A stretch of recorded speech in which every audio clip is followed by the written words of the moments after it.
Good morning, my dear students. Hope you are all safe and fine at your home. Students, today I am going to teach you the new lesson, The Hunter and the Deer. Students, this is a poem. Through the poem, there is a message behind us. We should be kind toward the animals. कि हमें animals के प्रति जो वो kind रहना चाहिए. So it is the same story of a hunter that he went to a jungle for hunting. But when the kindness comes in his heart, he changed his mind and not hurt the deer, and although he feed the deer's family.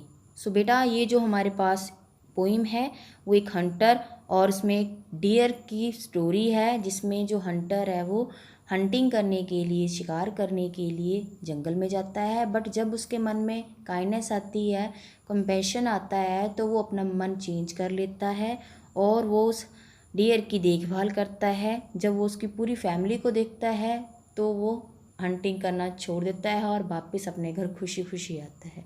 So students, now let us start to read the poem. But first of all, as we all do the activity 1, that is our word meaning. So the very first word is journey. Journey means यात्रा. And second word is plea. बेटा plea होता है विनती करना, प्रार्थना करना. And third is buck. Buck means नर हिरन. And next is doe. Doe means मादा हिरन. Okay. Now the next word is fawn. Fawn होता है छोटा हिरन, हिरन का बच्चा. And the last word we have beast. Beast होता है जंगली, या फिर हम इसको यहाँ पे मीनिंग ले सकते हैं इसका राक्षस या दैत्य. So students, these are all our word meaning. Now let us read the poem the hunter and the deer. The hunter went on a journey to find some deer meat. Hunter अपनी यात्रा पर जाता है dear का meet find out करने के लिए. It means कि जो हंटर है वो कौन सी यात्रा पे जाता है, यानी कि वो शिकार पर जाता है जिससे कि उसको कुछ डियर का मीट मिल सके, यानी कि हिरन के मीट के लिए. He saw a buck and looked into his eyes. अब उसने एक बक देखा. बक मीन्स नर हिरन उसने देखा. And looked into his eyes, और वो उसकी आंखों में देखता है. He saw a plea the buck begging for his life. तो उसने देखा कि जो हिरन है वो एक विनती कर रहा है. He saw a plea buck begging for his life, कि बक जो है वो अपनी लाइफ के लिए भीख मांग रहा है. अ dough and a fawn come from behind needing the buck in to their lifes. अब उसने देखा कि एक डो, एक नर हिरनी, यानी कि एक हिरनी और उसका बच्चा जो है वो उस हिरन के पीछे पीछे आ रहे हैं. Needing the buck in their lifes. Needing means उनको उस बक की अपनी लाइफ में ज़रूरत है. तो बेटा यहाँ तक की पोइम का सार ये है कि जो हंटर है वो अपने खाने के लिए मीट लेने जाता है हिरन का. बट जब वो हिरन की आंखों में देखता है कि वो एक प्ली कर रहा है, एक विनती कर रहा है अपनी लाइफ के लिए, और जब वो उस हिरन के बच्चे को और उस डो को, यानी कि उस हिरनी को देखता है, तो उसके मन में ऐसा लगता है कि शायद उनको इस हिरन की ज़रूरत है उनकी लाइफ में. हंटर ये बात अपने मन में ही सोचता है. So let us proceed. The hunter knew what he came for and raised his gun, but out of nowhere he saw the buck's son. It was cute to say the least. But अब hunter को ये realise हो गया कि वो कौन से M के लिए यहाँ पे आया है. तो उसने अपनी गन उठाई. But out of nowhere he saw buck's son. But पता नहीं फिर कहाँ से उसने दोबारा से उस हिरन के बच्चे की तरफ देखा. It was cute to say the least. अब उसे वो हिरन का बच्चा बिल्कुल मासूम लगा. And if he killed the bucks he would feel like a beast. अब उसने अपने आप में ये फील किया कि अगर वो उस हिरन को मार देगा तो वो अपने आप में एक जंगली फील करेगा, यानी कि वो अपने आप को एक दैत्य जैसा फील करेगा कि शायद वो एक बुरा काम कर रहा है. The hunter looked at the deer again and something grew in him. अब उसने फिर से उस हिरन की तरफ देखा और उसके मन में कुछ उपजा, उसके मन में कुछ जागा. He gathered some nuts and fed the deer. अब उसने कुछ नट्स उठाए, आसपास से जो मूंगफली अखरोट वगैरह थे उसने उठाए और उस डियर को उसने खिला दिए. And he felt the deer's lack of fear. अब उसने ये फील किया कि जो हिरन है वो लैक ऑफ फियर हो गया, यानी कि वो डर रहित हो गया है.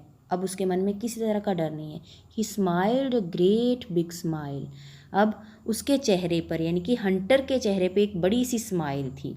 And he went home feeling great, और वो खुशी खुशी अपने घर चला गया। So students, this poem gives us a message, we should have to kind toward the animals, कि हमें एनिमल्स के प्रति जो है वो काइंडनेस का बिहेवियर करना चाहिए। Because every one has their own life, although it's a animal और अ ह्यूमन बीइंग। हर किसी की अपनी लाइफ है और हर एक की अपनी अपनी इम्पॉर्टेंस है, चाहे वो एनिमल है चाहे वो इंसान है। Okay, and now about the poet is anonymous. Anonymous means अज्ञात। बेटा एनोनिमस होता है जिसका कोई पता ना हो, तो इट मीन्स कि जो इस पोइम का पोइट है वो अननोन है। Okay, so students, I hope you all understood about the poem. So students, read the poem 2 or 3 times and enjoy it. Okay students, now in this video we will do the activities of lesson 5. So here is our activity. Second, pick up words from the poem that match the rhyme of the following words. So students, first of all, what is rhyme? Rhyme means एक जैसे lyrics वाले words, एक जैसी लय वाले से। For example, हमारे पास जो फर्स्ट है fun, तो इसका जो हमारे पास राइम वर्ड होगा वो होगा रन गन।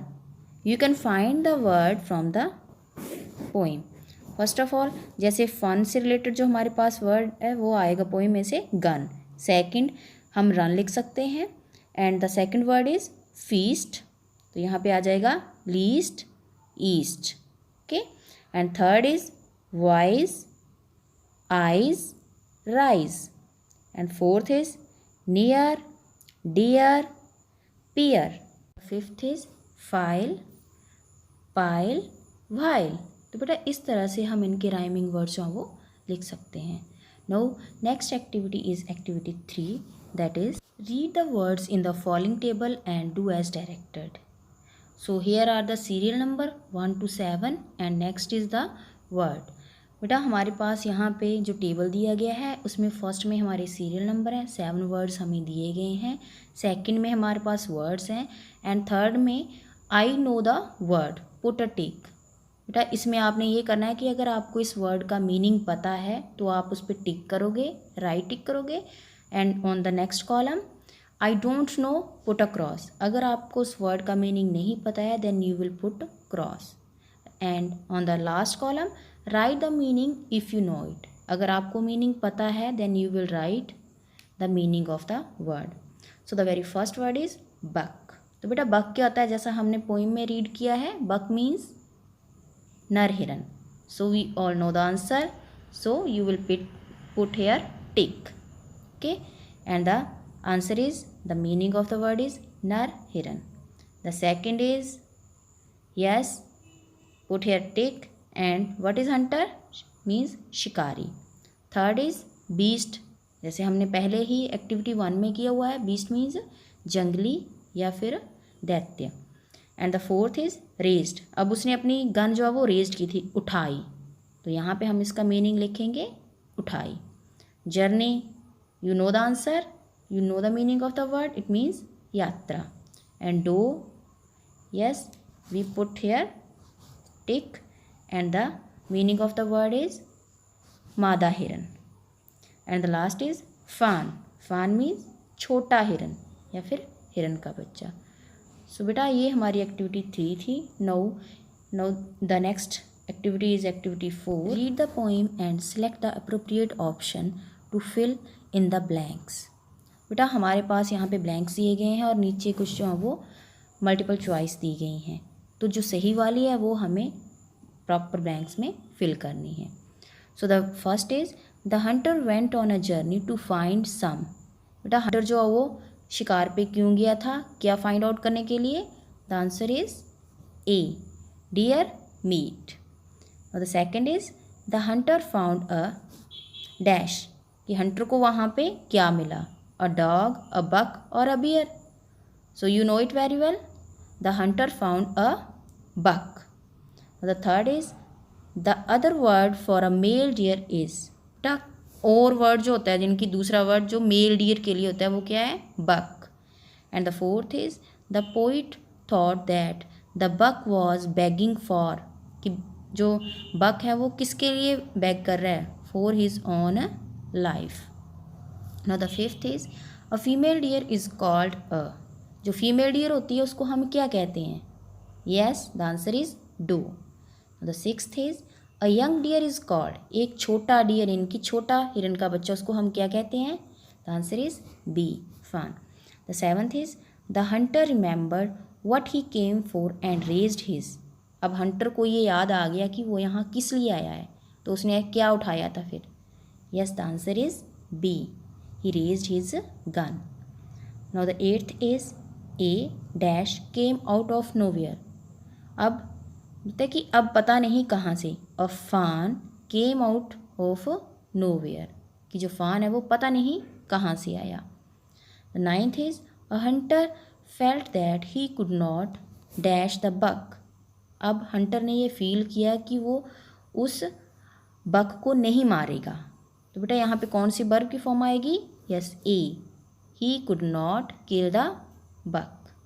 और the tenth is the hunter gathered dash for feeding the deer, अब उसने क्या उठाया था वहाँ से, क्या उसने गैदर्ड की है उस डियर को फीड करने के लिए, yes you know the answer, yes the nuts. So the full answer the hunter gathered nuts for feeding the deer. तो बेटा ये सारे जो क्वेश्चन थे ये हमारी पोइम में से थे, अगर हमने पोइम अच्छी तरह से रीड की है then we are able to solve these questions. Okay students, I hope you all understood about the activities. Now your homework is you will watch these videos 2 or 3 times and solve the activities. Okay, thank you.